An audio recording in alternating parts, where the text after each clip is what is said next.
Hi everyone, thank you so much for joining us for this webinar on online deliberation. I am here today with Kevin and Hannah from the Democratic Society, and maybe just to start with us, we can start with a very quick introductions round. Kevin, Hannah, would either of you like to start? Okay, hi everyone, I'm Kevin Ditcham. I work at the Democratic Society as a local democracy delivery manager. And I'm Hannah, a colleague of Kevin. I work in Benelux for the Democratic Society. Wonderful, thank you. And I am Lora, Business Development Manager for the UK here at CitizenLab, and very happy to be with all of you here today. First of all, let's quickly go through the agenda for today. What you can expect from this webinar is the following. We're quickly going to introduce CitizenLab and the Democratic Society, after which we will proceed to a very sort of informal fireside chat with Hannah and Kevin around online deliberation.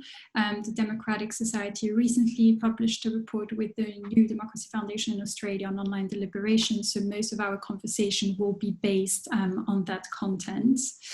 After this chat, I will quickly introduce the CitizenLab's online workshop feature, which is all about online deliberation and our response to the current social distancing times.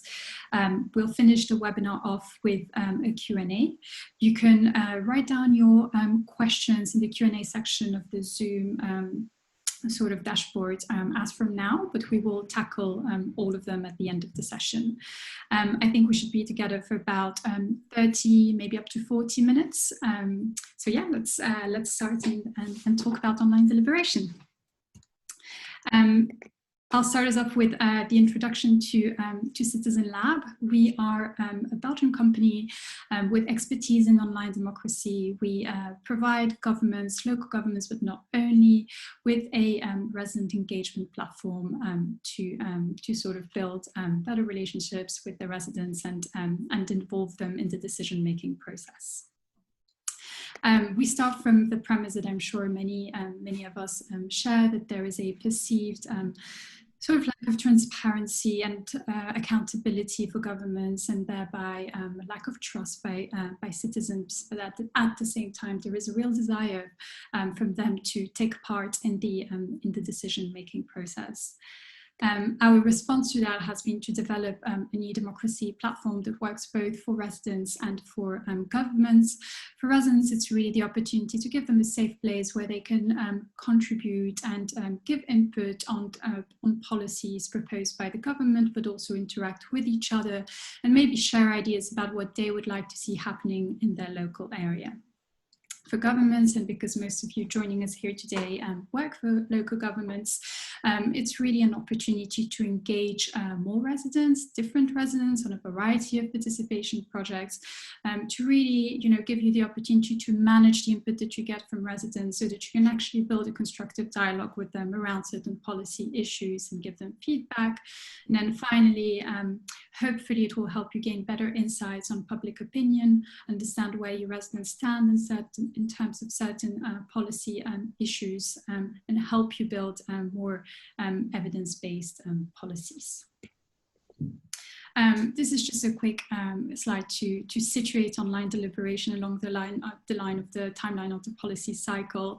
We usually think about deliberation, about participation along those lines, where the deliberation stage takes place. But at CitizenLab, we also encourage you to think about how can you get your residents involved from the early stages in terms of agenda setting, but also further down the line when we actually get to the decision stage and the implementation stage.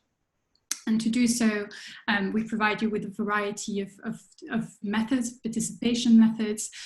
This slide quickly outlines the different methods that we provide you with on the CitizenLab platform, but the main focus of today is this online workshop feature, which brings your town hall meeting online and answers this need of having meetings when face-to-face is not possible. A final word about our impact today. We are a very European company with a very international customer base. We work with governments, over 125 governments around the world. We recently entered the UK market, but are already working with local councils such as the London Borough of Newham and the Hertfordshire County Council. So yeah, that's kind of what I wanted to say about CitizenLab to introduce this conversation. And now maybe just give the floor to Hannah or Kevin to say a few words about the Democratic Society and what you guys do. Yeah, sure. So Hannah, I'll do a brief introduction and then you can chip in if I've missed anything. So we are the Democratic Society, or DemSoc as we're sometimes called. We're an international non-profit organisation who have experience and expertise kind of in public participation, deliberation, stakeholder engagement, government governance, and organisational development. We've been connecting people and power for over a decade through a team of, through a very kind of dedicated and sparse team spread out across 30 colleagues working in over 15 countries or places across mostly Europe.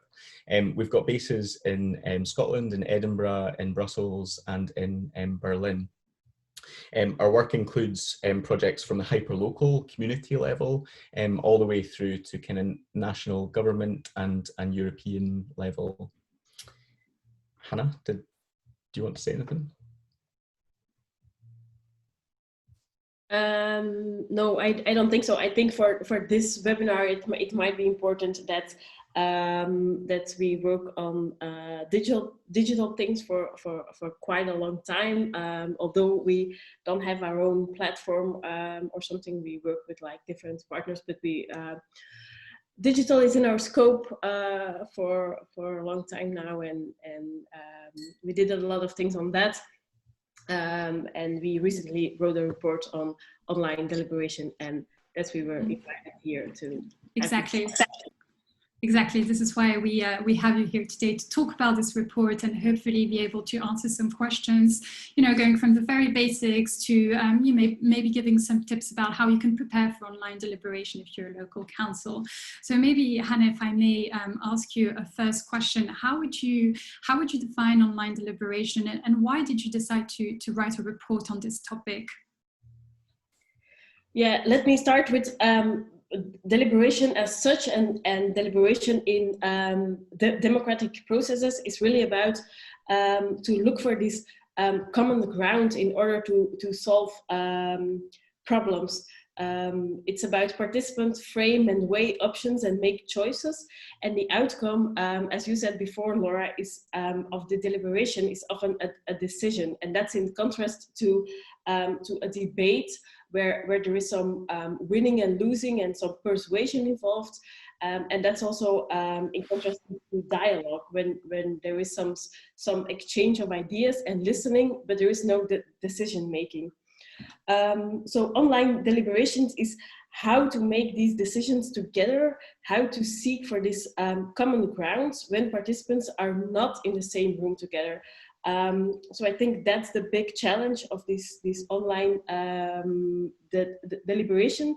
And the report that we wrote is mainly focused on deliberative democratic process, of which a citizens' assembly is, I think, the most typical example. So we started from a citizens' assembly like democratic process to build or report on, and then that is with like representative sample and finding common ground around a single set of recommendations through learning, deliberation, and hear from a different range of perspective. So that is what we want to bring online.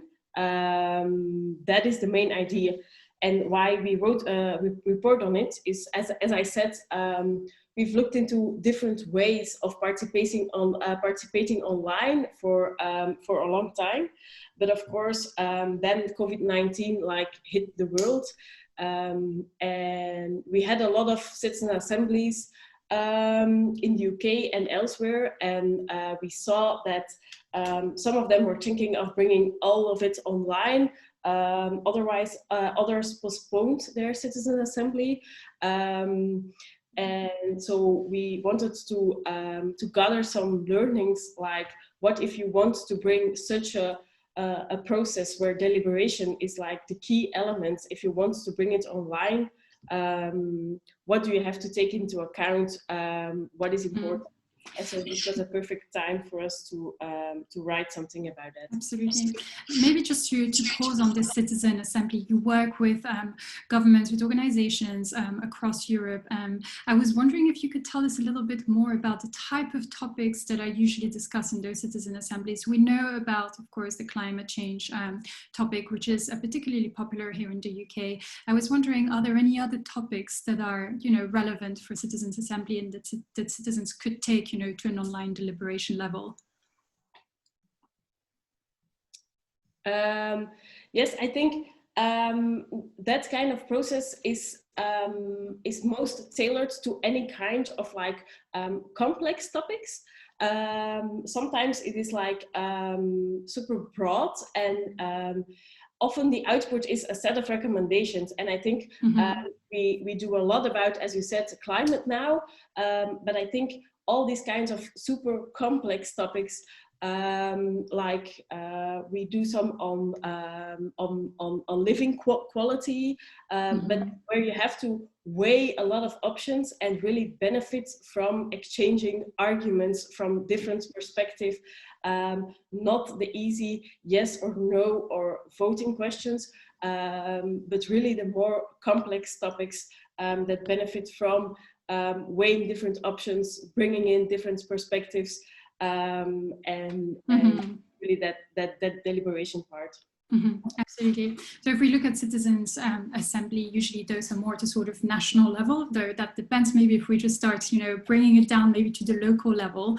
Kevin, could you maybe tell us a little bit more about, to start the barriers that we see in terms of online engagement, in terms of online deliberation? Why is it that, everyone is not doing it? Why is not every single local council working on this? I'm sure there must be some very, clear reasons for that. Yeah, sure. So in some ways it's a bit mysterious. It's almost like we don't know what we don't know type of scenario or situation.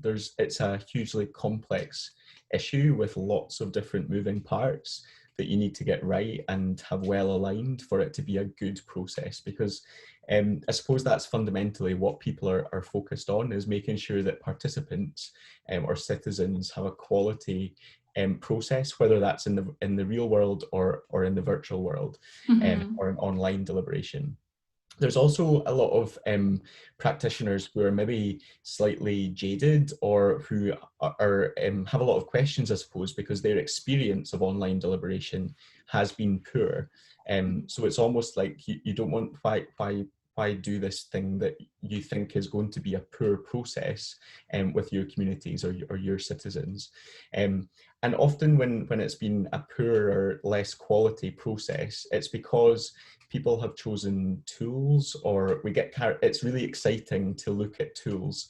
It's kind of, all these amazing tools that are out there. It's really exciting to get carried away looking at tools before you've done the groundwork in terms of thinking about the exactly what you want the process to achieve, why you're looking to engage in the first place, and even, is deliberation the right form of citizen engagement exercise to choose for your needs?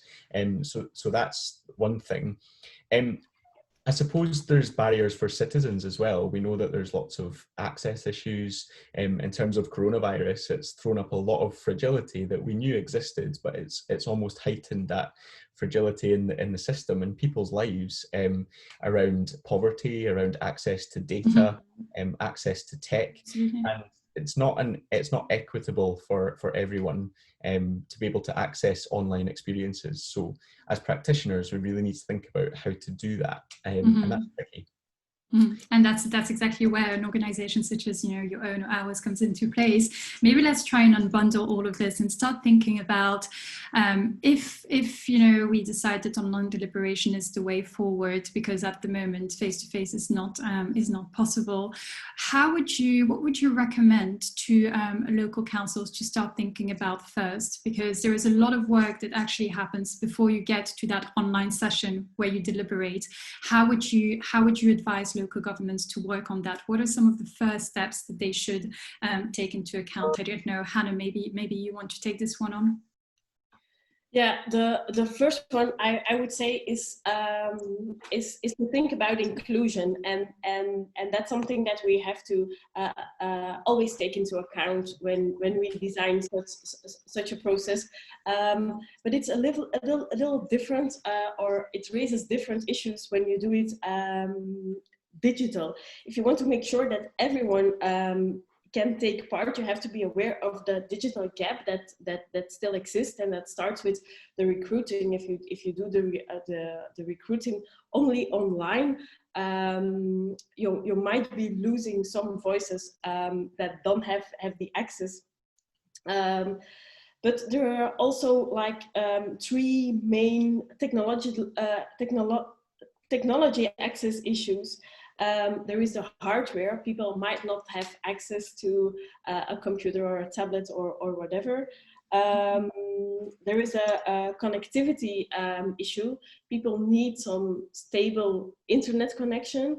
But there also is the accessibility issue, and that people need the skills to work with these different tools, and not only the skills but also the confidence.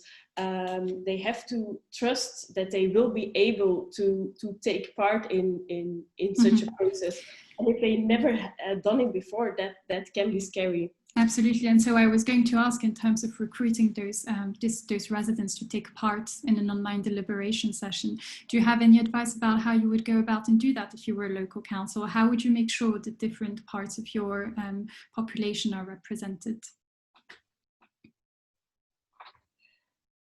Yeah, that depends. If you're recruiting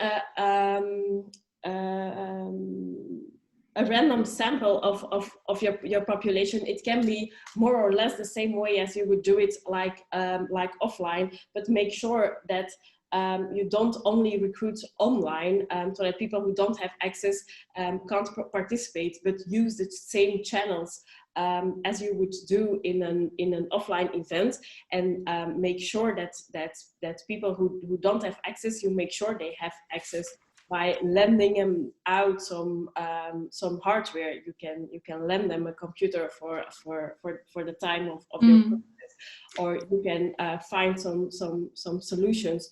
So if you do it by phone or by letter or by going down their house, however you do take this sample, you can do it in the same way if you want to do an online deliberation. But if you only do it in an online way, you might lose those voices, and this inclusion is so important for such absolutely.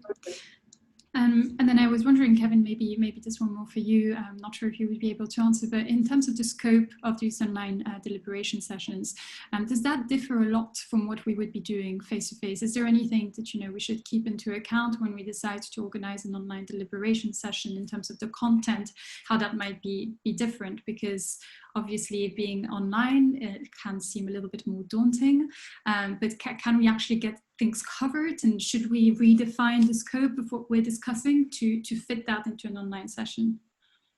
Yeah, I think fundamentally what it boils down to is remembering that this is with people, and as human beings we're all different. We all have different preferences, likes, dislikes, environments where we're more comfortable or less comfortable. So for example, a physical deliberative process in a room with people might be really comfortable for some people, but for people that are a bit more kind of nervous or shy or introverted, that can be a really daunting experience. And when we flip that to an online deliberation, the same things ring true. So the people that were maybe more comfortable in a virtual environment are maybe less comfortable online. Maybe there's tech issues, or just ability to use tech might be less so. So I suppose what I'm trying to say is start with people and really do lots of groundwork in your design. And this links back to the point I was making earlier about kind of really mapping out your design framework fully, really understand who you're trying to reach, what decisions need to be made, what the deliberation is for, to make it meaningful for people, and to really understand how to reach those people. Absolutely.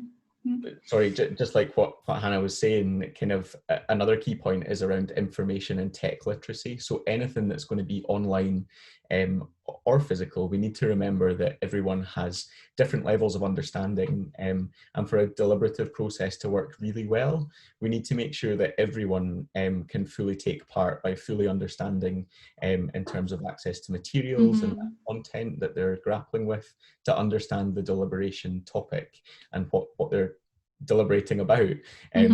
So that rings true online as well, in terms of making things plain English, accessible and inclusive, but design is key. Absolutely, and I think that really nicely links into what I was saying at the beginning of this webinar, in the sense that online deliberation and just online resident engagement is not necessarily replacing face-to-face. Usually it's seen more as complementary, but the advantage that you get is that you can really reach out to different people online that you would face-to-face, and nicely complement that, so that you can reach just a maximum amount of people and understand how different people engage best, and what tool is most appropriate for each part of your population. Because you were talking about accessibility, I was wondering if you have some practical tips, maybe Kevin, to share with our audience about how they can make sure that their online deliberation process is, as accessible as possible. Yeah, it's just really building on what Hannah was saying around kind of hardware, tech and accessibility, is really building in a process to understand the needs of your participants. So at DEMSOC, we are thinking about kind of how do we really make sure that we get to know people, where we can't meet physically. How do we still build in a bit of a step to understand what their individual needs are, so that we can loop that in effectively to the planning stages and help us understand what tech we might need, or how to best support people to take part. The other thing is around cost. So for example, in online deliberations, there's less of a cost, I suppose, around those things that you would pay for in a physical environment, like venue or catering. And we need to think creatively about, if you're moving a process online because of coronavirus, for example, how do we effectively use some of that money to make processes more inclusive? Or if you're planning a process from the start, which is going to be online, how do we build in some budget to make sure that we do meet people's needs, whether that's buying data for people, loaning equipment, or buying people equipment. And there's lots of work going on in lots of European countries around thinking about who is digitally excluded, and making sure that they're less excluded. And I suppose it's a shame that it's had to wait until now for that to happen, because of coronavirus, but it's a great thing that countries are really trying to understand the digital needs of their citizens, which we have a lot of kind of, which will help us lots in terms of how we understand how to reach those citizens and include them. Absolutely. I was wondering, as a democratic society, do you do quite a bit of work around how you would engage, you would diversify the people that you engage with? A lot of the questions I get from local councils are around this diversity issue. How can we make sure, not only in terms of internet access or tech access, but also in terms of, different minorities or different age groups? Do you focus on that as well at the democratic society? Would you have any sort of, tips or examples to share of how you can better engage a more diverse crowd? Yeah, I think, and Hannah, feel free to jump in, but I've got a key example that I'm thinking of in terms of where you use digital but take digital to people. So for example, we've taken iPads or tablets to nursing homes, for example, to really reduce those barriers and enable people to take part in a process where it was maybe where they maybe wouldn't or be less able to come to you. for example, just now as well, with people shielding from coronavirus who can't leave their homes, it might be that we need to think about how we take digital and take a process to them. There's lots of, around kind of deliberative processes, especially citizens' assemblies, there might be wider engagement work done where digital is key in terms of reaching those communities and hearing those voices that can feed in wider into deliberative processes. Yeah, and there, I suppose the possibilities are endless in terms of how you use digital, but it comes back to that design and really thinking outside the box in terms of how you use digital to complement or to add value to your services. So to kind of sum up your argument, it's really about designing the deliberation process from a more sort of content side of things, and then add to that the tool that will help you achieve what you're looking to achieve, rather than basing the online deliberation just on the tool without really focusing on all of these steps, which are really important to start with, thinking about what is it exactly we're looking to achieve, what are our objectives, who are we looking to involve, what is going to be the deliverable at the end of that online session. Wonderful, really good. And Hannah, I think you had something to say about how online and offline deliberation can complement each other. Is that right? Yeah, and of course, now with the coronavirus, it's not an ideal situation, but in an ideal situation, you would use like the strengths of both, and that's what you said before. There is a benefit of people able to be looking each other in the eye when they have to take difficult decision together, and they could benefit from having a coffee during the break, and those are the things you miss when you take things online. But there are other possibilities that you can reach target groups who have time in other moments or can't take a weekend off to participate. But you can also use a lot of digital tools to feed into these live conversations, like some collaborative drafting or some small working groups where some preparation work is done. You can take those things online and they can feed into like a wider face-to-face meeting, for example. So it's really about using the strengths of both, and in some processes like the hourglass model, as I call it, works like really great when you use digital to reach out to a really big audience that feed into the discussion, and then you have like a smaller live meeting where this input is discussed and some recommendations are made, and then you use online again to spread to a wider audience again. That's one possibility, but you can also have, and since we are all developing this online deliberation and the tools more and more, there are more opportunities to put this online next to the live meetings and have some meetings live for people where live meetings work best. That can be target groups, but as Kevin said before, people who feel more comfortable talking to people in person. And you can have these online deliberation meetings for others, and they can complement each other and feed into the same process and come to the same kind of recommendations. Great, that's really interesting. Thank you so much for that. Now, more on the sort of what happens between online sessions. So, Kevin, I was wondering, do you have a view on how local councils could keep involving their residents between online deliberation sessions? Because it's great to have one, but then what if it just gets lost, like a face-to-face meeting could just get lost in time, and we don't draw any insights from that? Do you have any tips on keeping the debate going?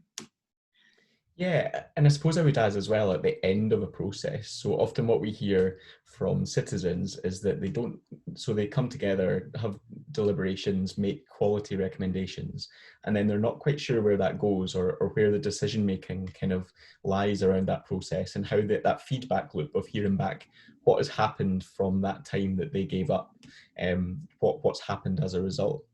So there are loads of different ways that we can make sure that that happens well. One of those ways is having a really good quality kind of engagement plan, and really mapping out who your audiences are. So who are the people that are taking part directly in the deliberation, and who is maybe affected by the topic or the question of the deliberation, and how are those going to be involved, and how are you going to involve wider stakeholders, whether that's organizations working in the area that you're deliberating on. So for example, for climate change, how are climate organizations going to be involved and hear about the process, and potentially feed into the process where appropriate. So a really good engagement plan will help kind of map that out, a bit like stakeholder mapping, I suppose. I suppose the key thing though is about being really open and honest, transparent and communicative. So it's often really easy for organizations, particularly local government, to talk about when things are going well, and to share that. But it's harder so, and we all find it so hard to share when maybe there's blockers, or where stuff is broken down for whatever reason. But it's really important to communicate that in an open and transparent way with citizens, and they often understand. So they understand, citizens understand the complex worlds in which they live, and all the structures and systems at play. We just need to help them understand a bit more by being really open and transparent about processes from the off. Yes, I would completely agree with that. Sorry to interrupt. I just wanted to say that I think that you're absolutely right. And I think that online engagement is such a nice tool, online deliberation, as part of that larger online engagement, to bridge the gap between what can councils actually do, what goes wrong, and what are residents' expectations. Because often it's just that gap that causes so much frustration, when actually a lot can be answered just by communicating slightly better. I just wanted to add as well, just quickly, if that's okay, it's often around making things meaningful for people. So often in the design world, we can talk about personas or storytelling, and it's similar through engagement processes. We need to think about what the problem is you're using deliberation to try and solve, or the question you're trying to answer, and make that meaningful for the whole range of people that might be interested, or have some stake in the problem that you're trying to solve. Make it real world and meaningful for them. That could be elected members as much as it is for other citizens. So communication which is clear is really key. Yeah. Absolutely. Just a few more questions before we move on to the presentation of the CitizenLab workshop feature. Hannah, just maybe quickly, how can local councils prepare in terms of technical capabilities? Are there some boxes to tick in order to be ready for online deliberation on their side? Is it difficult? What can be done? I think a lot of local authorities don't have the capacity to design like all the tools themselves. So it's about choosing which tools you're going to use. And I think you are going to elaborate further on a few of those tools. But looking for a digital partner can be helpful, and can help a lot of local authorities with that. I talked before about inclusion and making sure everyone can participate, which is really helpful too. And whenever a local government is using any kind of different tools, it's super important to test and try, and test again and host, but also to provide some support. We talked about accessibility, and the idea for participants that there's someone who can help with all the technical issues can be like super important for all the questions, for people who feel insecure. So that can be important. But mainly design for online, and think about the tools you will need. There are so many different functions, and you can't just have like one video conferencing tool that and take your offline meeting online. So think about where you put all the information online, like a project having a central website place or something, some central place. What you use for online learning, what you use for video conferencing, what you use for collaborative drafting, what you use for like voting on recommendations.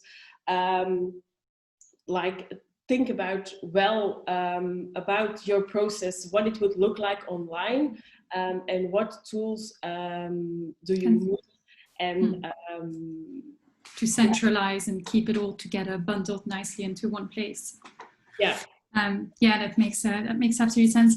It sounds like online deliberation is, this, we all know it's quite new, and there's so much potential to it, and it's really also a question of seeing how different councils are going to try it out, and what is going to succeed and what is going to fail in the future, and how we can build on that so that we can improve it.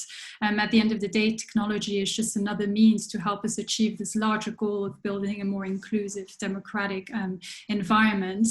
Maybe just a final question for both of you, maybe separately, maybe together. How do you see online deliberation evolve over the next few years? Is it here to stay? So I think we're going to see, and we've partly already seen, a huge rush of people who are trying to use digital in new ways at the same time as learning how to use it, whether that's on an individual level or organizationally. And sometimes that means that the quality isn't there. So people need to, I suppose, kind of take stock of their learnings and constantly become kind of learning organizations around how to build kind of digital into it better. But I think definitely digital is going to have a really exciting and interesting role to play, because people have had a flavour and a taste of how things might be. So there is some people where digital has provided really kind of inclusive options to take part and have their voices heard, where kind of a time before kind of coronavirus and this kind of online world didn't have that opportunity to give people that test, I suppose. And I just wanted to say as well that digital might plug the gap in terms of where blockers were before. For example, we can now have people take part in deliberative exercises online from anywhere in the world. So what does that mean for the future of deliberation, and how will deliberation be used to solve maybe bigger challenges and bigger problems where borders and geography before have been barriers? So I think it's really exciting to see what's going to come. But yeah, there is definitely a rush of people happening, and I would just urge people to take stock and plan effectively and have good design into, why deliberation, what you're looking to achieve. Is deliberation actually the right method of engagement with your citizens? Because there's lots of other stuff out there in terms of participatory democracy, and then go from there. And deliberation is great when it's used well for, like Hannah said, really meaty, kind of challenging topics that people are grappling with. Very promising. Hannah, anything to add to this? Would you align? Yeah, I think this is a special momentum because everyone is experimenting and trying now.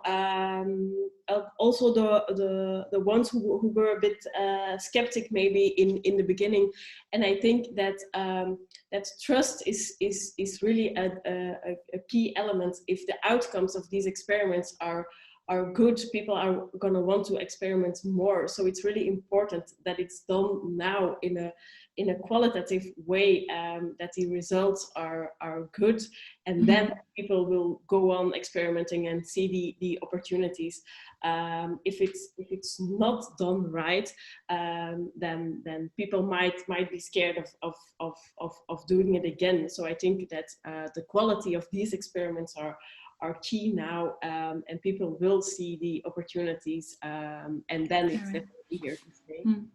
Wonderful. Great. Thank you so much to both of you for this very stimulating conversation around online deliberation. I'm now quickly going to move to the presentation of CitizenLab's online workshop feature, little spelling mistake there. And then we shall move to the Q&A. I can see that we have already quite a few questions coming in, so I'll be very quick on the presentation of the feature. Just first, a couple of key facts about this workshop feature that we designed. The workshop feature is basically our solution, CitizenLab's solution to the current social distancing measures. It was developed over the last 2 months during the lockdown period, essentially, and it really allows you to have a combination of video presentations and written input during what you would basically have as a town hall meeting online.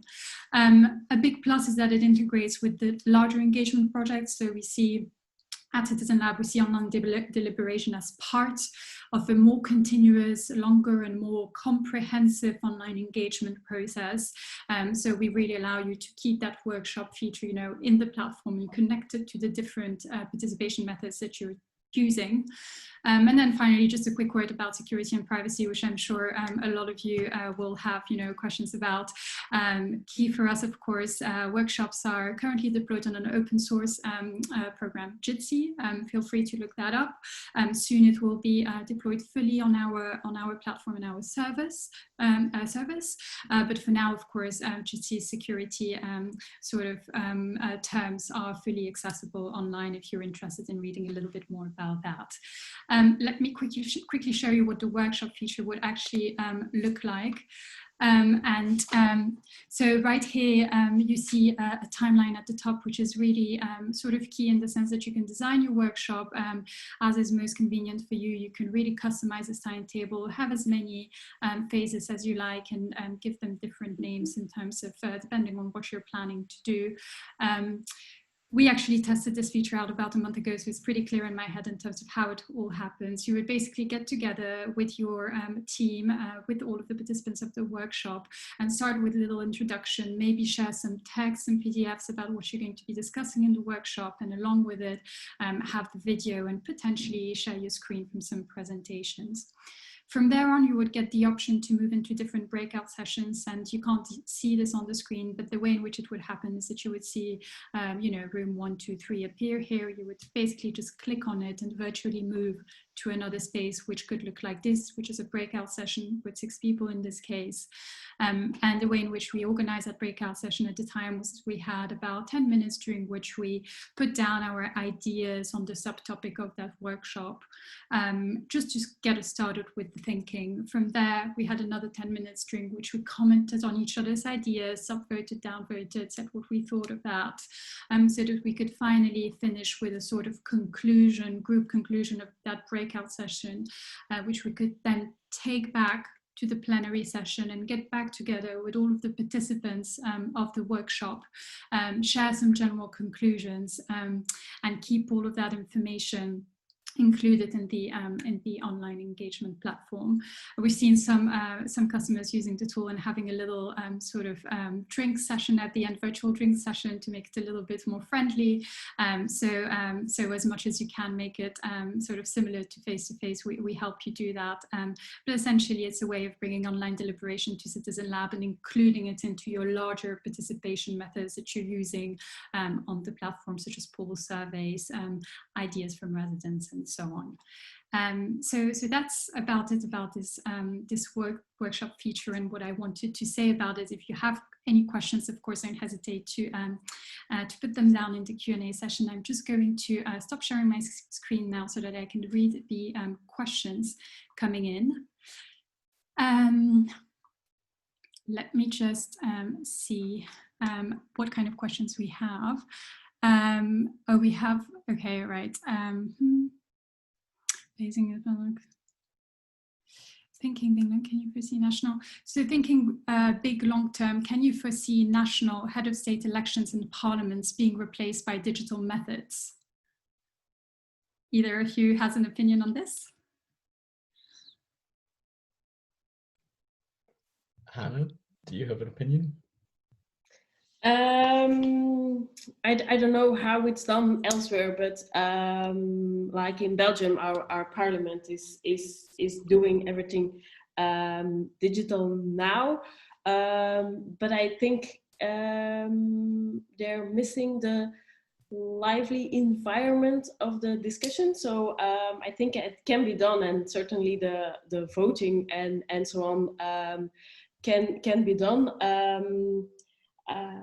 I self had a Senate hearing for the Belgian Senate like the other week, where few people were live in the Senate and others were on video. So that could be a possibility too. But there tend to be not the most flexible institutes ever. So I don't think they're going to be the first ones or the front runner in the digital revolution, but they're proving now that it can be done for sure. Mm-hmm. And maybe just also to link into what you were saying earlier, Kevin, here we have a user asking, can it be used to create better international cooperation? That probably links back to the point that you were having, how we can tackle, you know, international issues with a very large scope through online deliberation.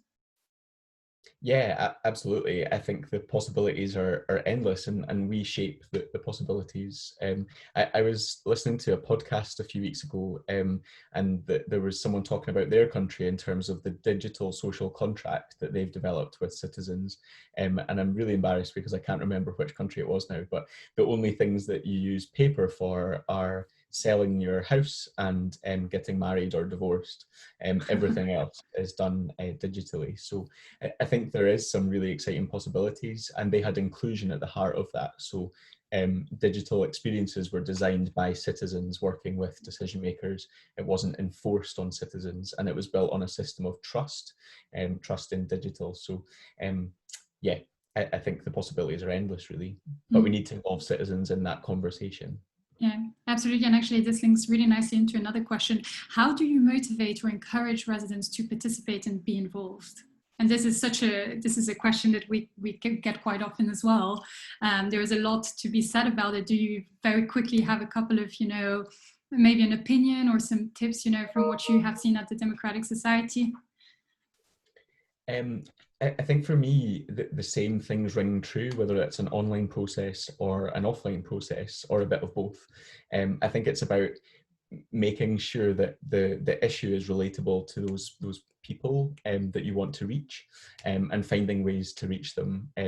Digital can really help you reach new audiences that maybe wouldn't give up, you know, 2 or 3 weekends out of their schedule to come along to a physical citizens assembly, for example. It might be more inclusive for young families who have less time but still can take part in an online workshop a few hours during the week and a couple of hours at the weekend. So I think the possibilities around that are endless as well, and it's really important to, again, it's like what I was saying earlier, to make things relatable to people.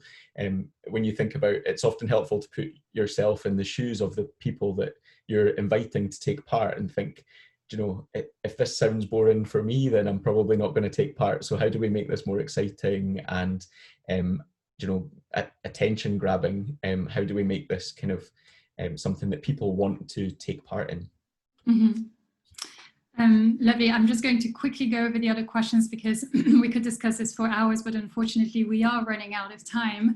Kevin is asking whether the CitizenLab workshop feature is live and usable by clients. It definitely is. It is included in our standard offer as another participation, as an additional participation method. Now I only have time for 1 or 2 more questions. We only have time for 1 or 2 more questions. Maybe just one that I'm seeing right now. We have a participant who is asking, so we have problems with the accountability of our local government and city councils. It would be interesting to get more suggestions on how we can make them accountable and participative. This is links back to what Kevin was saying, and I think that the best way for that would be probably to get back to the users with some, kind of content on what they can do. Kevin, maybe we can liaise if you have any interesting, maybe to share the report that you have recently published. We can send it across to our attendees so that they can get access to that and draw some insights. We can add some CitizenLab resources, of course, to that. Let me just quickly go over the questions. I think there's one more which could be quite important to answer and would be really interesting just to get your insight if you have any experience with it. How do you protect individuals taking part in an online deliberation, for example, citizen assemblies, from abuse and attack? Any views on, how that could be moderated in a way? Yeah, I think if you have an online deliberation, the facilitation is even more important than offline, because you're missing some signals. When you can say in an offline meeting, you can keep an eye on the group, but they can work among themselves, and you keep an eye that the loudest voices don't or the lowest voices don't get overheard. You really need strong facilitation in an online deliberation. This is really key to make people feel comfortable, but also to grab their attention, to use like the visual instrument that you're using. You can't just put them in a group and let them do for like half an hour or an hour. So facilitation, make sure everyone is heard, correct people if they're abusive, support people, check in with them afterwards, checking how it went, what's going on. This is like so important, and you don't have that in between space over coffee or lunch or something online. So it's really important to take care of your participants in the same way, but it requires some more effort maybe than you would do it offline. Do I have time to quickly come in on that, Laura? Yes, of course. It's just a quick point. I suppose it's around the same things that you would do in the real world is often, like Hannah said, often more important online. So I was involved in facilitating the quiet space or the timeout space for the UK Climate Assembly, which deliberations went online for that. And it was important still to keep that space for members who could, pick up the phone or have a chat with someone in similar ways where they would go into a quiet room at a physical citizens assembly or deliberative process. People are humans and stuff comes up for people, and it might be related to the deliberations itself or the topic, or it might just be something that's happening in their own lives. So we need to build that in for people to make sure that people have the spaces to be people as part of deliberative processes. And there's many kind of security and privacy tools built into different software as well that you should or could take full advantage of and full use of. So it's important to explore that as well when you're deciding what tools to use. That was it really. Yeah, no, that's great. Thank you so much for your input to both of you. And I think we are, yes, definitely running out of time. So let's stop here. Thank you, Hannah, Kevin, so much for your time and for your very interesting contribution to our attendees. I hope you enjoyed this, that you learned something, that you will manage to take something back and develop your own when you develop your own online deliberation projects.